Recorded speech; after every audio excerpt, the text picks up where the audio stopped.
तो दोस्तों आज हम फिर से आपके लिए लेकर आए हैं देश दुनिया की सभी ताजा बड़ी खबरें फटाफट एक एक कर विस्तार से आपको बताएंगे। तो वीडियो को अंत तक जरूर देखें। दोस्तों वीडियो बनाने में हमें काफी मेहनत लगी है, तो वीडियो को लाइक जरूर कर दे। जी दोस्तों, पहली बड़ी खबर में आपको बताएंगे कि हिंदुत्व को लेकर असदुद्दीन ओवैसी ने बीजेपी और आरएसएस पर बोला हमला। असदुद्दीन ओवैसी बोले, धर्मनिरपेक्ष पार्टियों को हिंदुत्व के खिलाफ खड़ा होना होगा और बीजेपी आरएसएस के हिंदुत्व एजेंडे को खत्म करना होगा, नहीं तो कर देंगे ये देश को बर्बाद।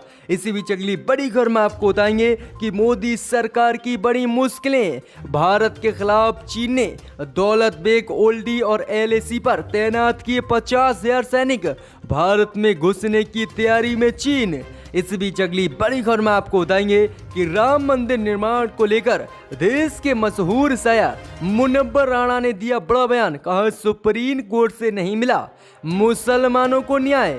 इसी बीच अगली बड़ी खबर में आपको बताएंगे कि तिरुपति बालाजी मंदिर में फटा कोरोना बम। पुजारी सहित अब तक 743 लोग हो चुके हैं कोरोना संक्रमित। 3 लोगों की कोरोना महामारी से हो चुकी है मौत। लेकिन मोदी और गोदी मीडिया बिल्कुल मंदिर के नाम पर है चुप, लेकिन जमात पर गला फाड़कर देश को बताया था कि जमातियों ने फैला दिया कोरोना। इस बीच अगली बड़ी खबर में आपको बताएंगे कि राहुल गांधी ने अंबानी और अडानी को लेकर मोदी सरकार पर बोला हमला। कहा, मित्रों के लिए क्या क्या करती आ रही है भाजपा, पहले ट्रेन और अब देश के संसाधन को अपने सूट बूट वाले मित्रों को बेचने की तैयारी में मोदी। देश को धीरे धीरे लूट लेंगे ये सूट बूट वाले मोदी के मित्र। इस बीच अगली बड़ी खबर में आपको बताएंगे कि अयोध्या में मस्जिद शिलान्यास के न्योते पर बोले सीएम योगी आदित्यनाथ, हर जगह पहुंचना मेरे लिए नहीं संभव, मैं नहीं कर पाऊंगा जगह जगह मस्जिदों का शिलान्यास। इसी बीच अगली बड़ी खबर में आपको बताएंगे कि देश के पूर्व राष्ट्रपति प्रणब मुखर्जी हुए कोरोना पॉजिटिव, खुद ट्वीट कर दी जानकारी। इस बीच अगली बड़ी खबर में आपको बताएंगे कि राजस्थान में बीजेपी को लगा तगड़ा झटका। वहीं आपको बता दें कि राहुल प्रियंका गांधी से मिली सचिन पायलट, बोले कांग्रेस नहीं गहलोत का कर रहा था विरोध। तो दोस्तों सभी खबरों को एक एक कर विस्तार से आपको बताएंगे, तो वीडियो को अंत तक जरूर देखें। इसी बीच बढ़ते दोस्तों पहली बड़ी खबर की ओर। तो हिंदुत्व को लेकर असदुद्दीन ओवैसी ने आरएसएस और मोदी सरकार पर बोला हमला। कहा, धर्मनिरपेक्ष पार्टियों को हिंदुत्व के खिलाफ खड़ा होना होगा, तभी बचेगा देश। जी दोस्तों, आपको बता दें कि एआईएमआईएम के सांसद असदुद्दीन ओवैसी ने ट्विटर के जरिए भारतीय जनता पार्टी पर एक बार फिर से हिंदुत्व को लेकर हमला बोला है। असदुद्दीन ओवैसी ने कहा कि धर्मनिरपेक्ष पार्टियों को हिंदुत्व के खिलाफ खड़ा होना होगा और भाजपा की रणनीति को सक्रिय रूप से खत्म करना होगा, क्योंकि आरएसएस और मोदी सरकार देश में हिंदुत्व थोप रही है और देश को हिंदू राष्ट्र बनाने पर तुली हुई है। इसीलिए अगर हिंदू राष्ट्र बना तो देश का विकास नहीं होगा और इसीलिए सभी राजनीतिक जो धर्मनिरपेक्ष पार्टी हैं उनको हिंदुत्व के खिलाफ खड़ा होकर भाजपा और आरएसएस की रणनीति को खत्म करना होगा देश से। तो ये काफी बड़ा हमला असदुद्दीन ओवैसी ने बोला है।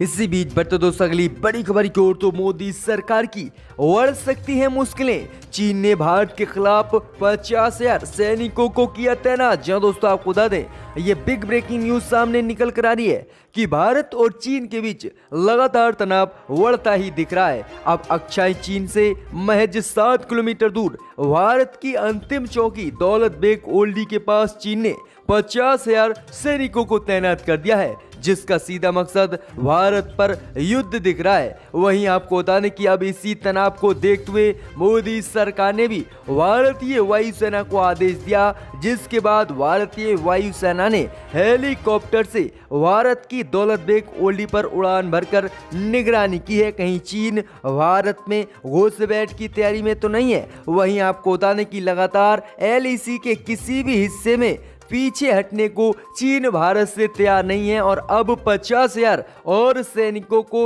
ओल्डी में तैनात कर दिया है चीन ने। तो मुश्किलें भारत सरकार की और बढ़ती हुई नजर आ रही हैं। इसी बीच बढ़ते दोस्तों अगली बड़ी खबर की ओर तो राम मंदिर निर्माण को लेकर मुनव्वर राणा ने दिया बड़ा बयान।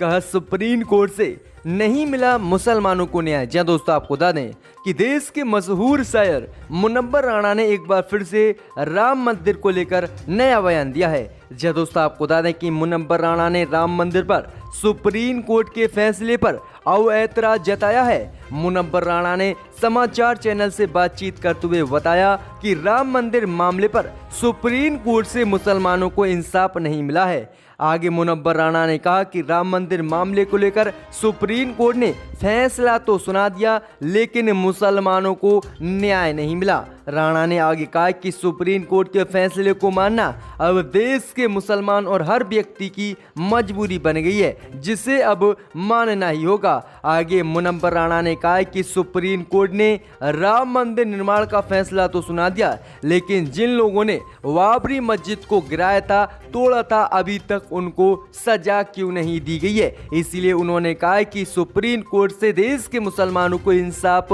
बिल्कुल भी नहीं मिला है। तो ये काफी बड़ा बयान मुनव्वर राणा ने दिया है। इसी बीच बढ़ते दोस्तों अगली बड़ी खबर की ओर तो देश के सबसे बड़े मंदिर में फटा कोरोना बम। तिरुपति मंदिर में पुजारी सहित अब तक 743 लोग कोरोना संक्रमित, 3 लोगों की मौत। यूजर्स बोले जमात के साथ क्या था, मोदी ने गुनाहगार जैसा सलूक, मीडिया अब क्यों है मंदिर के नाम पर चुप। जहाँ दोस्तों आपको बता दें कि देश में कोरोना महामारी बहुत तेजी से फैल रही है। इस बीच बड़ी खबर सामने निकल कर आई है कि देश के सबसे बड़े मंदिर तिरुपति देवस्थानम मंदिर के 743 लोग कोरोना संक्रमित पाए गए हैं। इतना ही नहीं, कोरोना संक्रमण से मंदिर के 3 लोगों की मौत भी हो चुकी है। लेकिन मोदी सरकार और गोदी मीडिया इस खबर को बिल्कुल नहीं चला रही कि किस तरह से मंदिर में कोरोना बम फटा है और अब तक मंदिर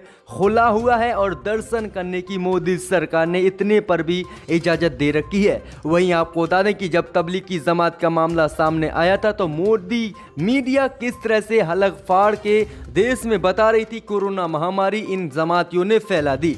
लेकिन जब मंदिर में 743 लोग कोरोना संक्रमित पाए गए हैं, तब मीडिया में बिल्कुल ये खबर नहीं चल रही है। और इसी बीच बढ़ते दोस्तों अगली बड़ी खबर की ओर तो प्रधानमंत्री मोदी पर एक बार फिर से राहुल गांधी ने बोला हमला। कहा अपने अंबानी अडानी मित्रों के लिए क्या क्या करती आ रही है मोदी सरकार, धीरे धीरे बेच देगी देश को। जहां दोस्तों आपको बता दें कि कांग्रेस के पूर्व अध्यक्ष राहुल गांधी ने पर्यावरण आकलन के सौदे को लेकर एक बार फिर से केंद्र की मोदी सरकार पर निशाना साधा है और इसे वापस लिए जाने की मांग कर दी है। जी दोस्तों आपको बता दें कि राहुल गांधी ने मोदी सरकार पर आरोप लगाते हुए EIA 2020 के सौदे का मकसद देश की लूट बताया है। राहुल गांधी ने कहा कि भाजपा अपने चुनिंदा सूट बूट वाले मित्रों के लिए क्या क्या करती आ रही है। मोदी सरकार ने पहले ट्रेनों को बेचा, फ्लाइटों को बेचा, बैंकों को बेचा और अब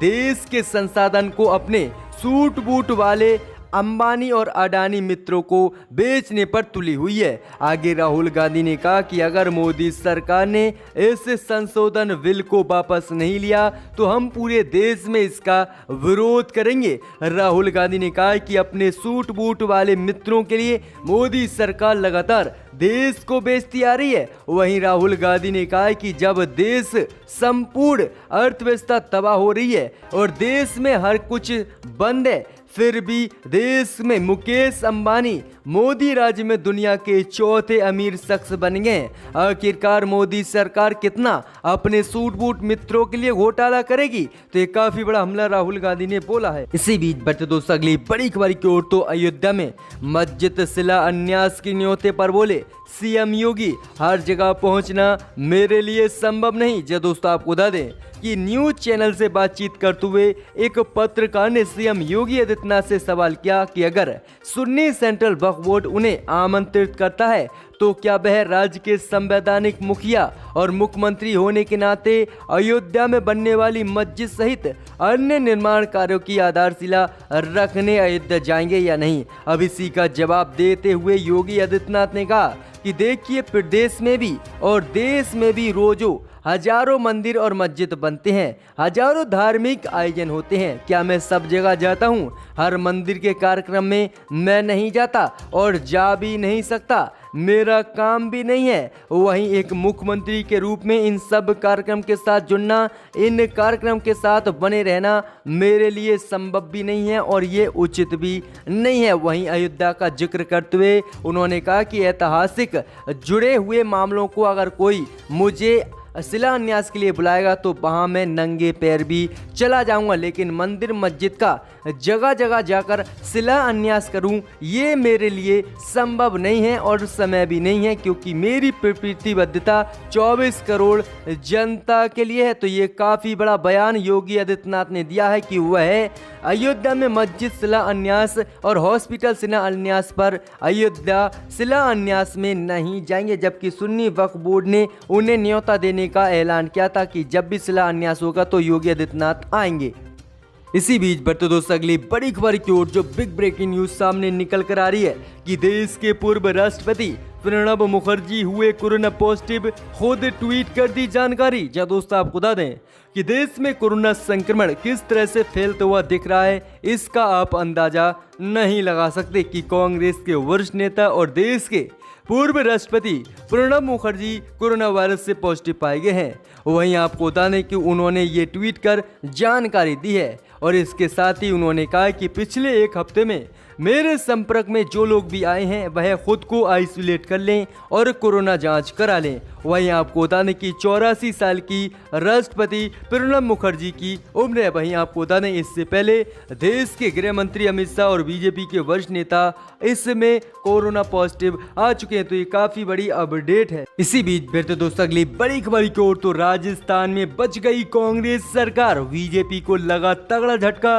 राहुल प्रियंका से मिले, सचिन पायलट बोले कांग्रेस नहीं, गहलोत का कर रहा था विरोध। जी दोस्तों आपको बता दें कि राजस्थान के सियासी संकट के बीच सचिन पायलट ने अपने समर्थक विधायकों के साथ दिल्ली में राहुल गांधी और प्रियंका गांधी से मुलाकात की है। सूत्र बताते हैं कि कांग्रेस ने उन्हें दोबारा प्रदेश अध्यक्ष पद देने से इनकार कर दिया है। हालांकि उन्हें कांग्रेस पार्टी का राष्ट्रीय महासचिव बनाया जा सकता है। जी दोस्तों आपको बता दें कि आज राहुल गांधी से पायलट मिले और प्रियंका गांधी वहां पर मौजूद थी। इस मुलाकात के दौरान पायलट ने उन सभी परिस्थितियों के बारे में समझाया जिनके चलते उन्हें कांग्रेस पार्टी से बगावत करनी पड़ी। उन्होंने बताया कि कांग्रेस के विरुद्ध उन्होंने कुछ भी नहीं किया है, वह सिर्फ अशोक गहलोत का विरोध कर रहे थे। सूत्रों की माने तो सचिन पायलट की शिकायतों को सुनने के बाद ये निर्णय लिया गया है कि वह शीघ्र ही वरिष्ठ नेताओं से मिलेंगे और इस मुद्दे को हल करने के लिए एक समिति बनाई जाएगी। तो आपको बता दें कि जब सचिन पायलट ना धोबी के रहे न घाट के रहे, तो इसके बाद उन्होंने कांग्रेस के आगे ही अपना सर झुका लिया और अब राजस्थान में कांग्रेस सरकार संकट से उबर गई है। इसी बीच बढ़ते दोस्तों अगली बड़ी खबर की ओर, तो बाबा रामदेव ने IPL को बताया था अश्लील, कहा था भारतीय संस्कृति का दुश्मन। क्रिकेट अब स्पॉन्सरशिप की तैयारी में है।